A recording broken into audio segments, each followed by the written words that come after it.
շարունակում եմ իմ խոսքը։ Չի եղել որևէ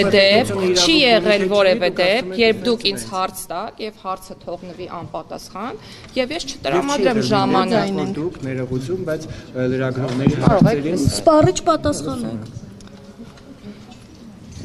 Անհնար է ժողովուրդ, անկեղծ, ամեն անգամ ես ձեզ բոլորին հրավիրում եմ Արդարադատության նախարարություն, լրագրողական իրավական տեսանկյունից էթիկայի եւ իրավական կրթության հետ Դուք ձեր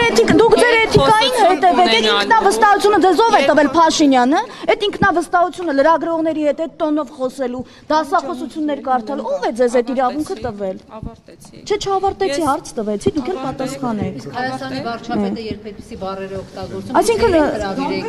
դասախոսության կամ եկեղեցականին մանկապիղծ անվանելը ձեզ չի անհանգստացնում։ Հրավիրում եմ Արդարադատության նախարարություն, կրկնում եմ իրավական լրագրության հետ կապված քննարկում կազմակերպելու եւ մեծ հույս ունեմ, որ այդ քննարկումը օգուտ կունենա